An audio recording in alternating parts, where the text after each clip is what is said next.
Sunday, we're going to set our clocks back at 2 a.m.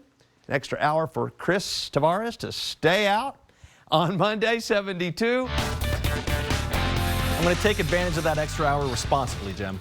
Right. Halloween weekend in high school football, and it's a true weekend. The action started yesterday, and it'll stretch all the way into tomorrow. More on that in a little bit. Regardless of when teams are playing this weekend, though, they're all hoping to avoid any scares. Halloween, I'm sorry, I had to. We start out in District 25 6A. Vandergrift is hosting Cedar Ridge. The Vipers have won back-to-back district titles in 18 straight district games. First possession for Vandy. Ryan back. A great run. Knocked out just before he gets to the goal line. No worries, though.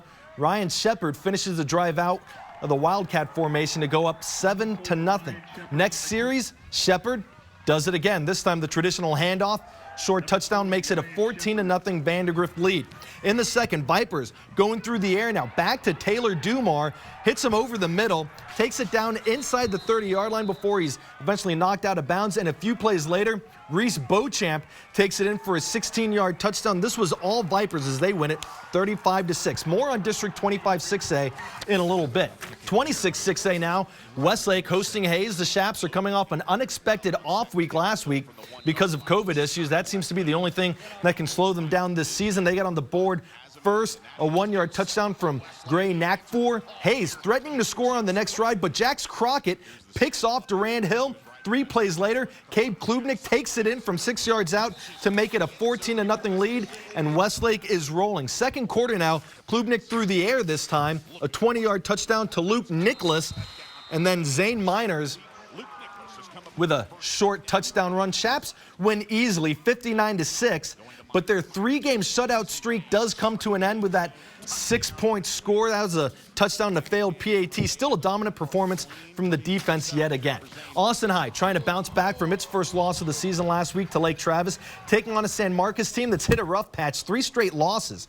Charles Wright, of course, he's committed to Texas, the Maroons quarterback, but on the first drive, he makes a mistake. Moses Alva picks him off, and San Marcos marches right down the field and cashes in.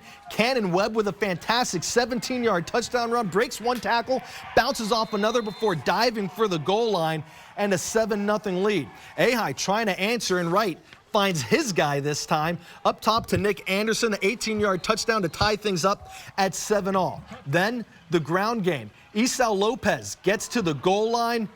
Wright eventually finishes off with a quarterback sneak to take a 14-7 lead. Late in the first quarter now, Rattlers misdirection works on me. I was shooting the game, not so much on the Ahai D-line. Clayton Reimers sniffs it out, forces the fumble and recovers it. And just a few plays later, Wright getting it done with his feet. A 20-yard touchdown run to make it 21-7. Ahai is up big, 56-28 at last check.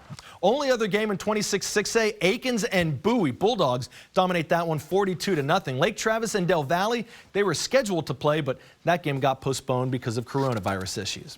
The game of the day in Class 5A out in Bastrop, Rouse and Cedar Creek. Raiders 3-0 in 13 5A, Cedar Creek 2-1. This game could go a long way in determining the district championship. Homecoming for the Eagles, but Rouse trying to spoil the party on the opening kickoff.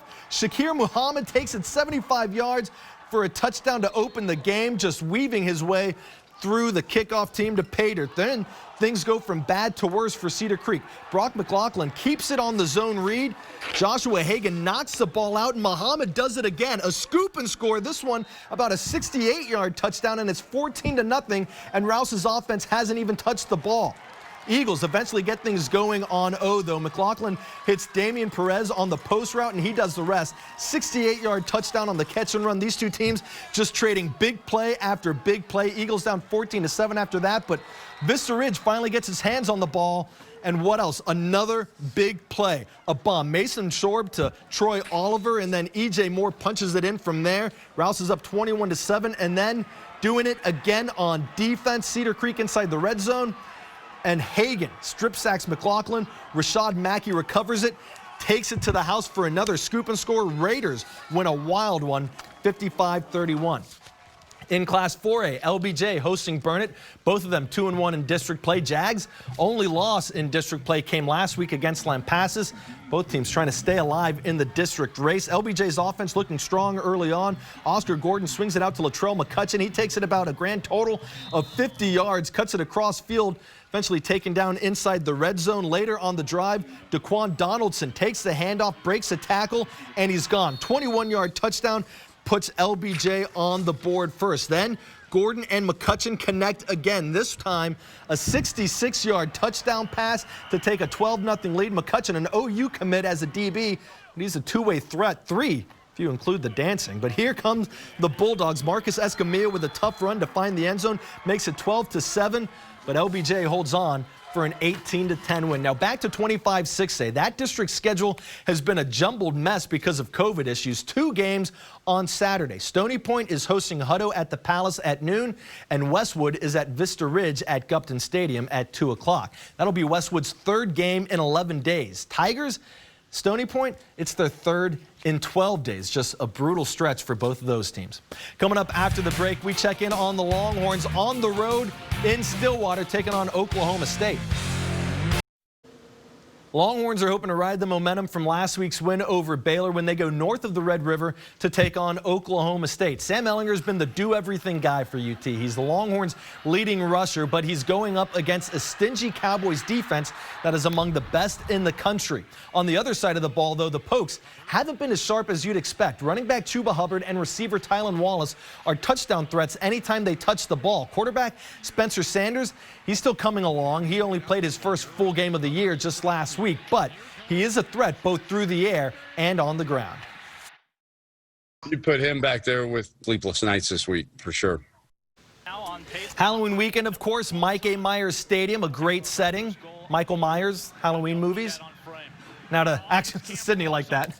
Actual soccer now. Texas hosting Baylor less than 5 minutes in, and Cameron Brooks puts Texas on the board. That's all the Longhorns need. They win it 1-0 on senior night. They wrap up the season next week at Texas Tech. Quick MLB note, former Astros manager A.J. Hinch, now the manager of the Tigers in Detroit. That's going to do it for us here. Thank you so much for watching. Have a great night.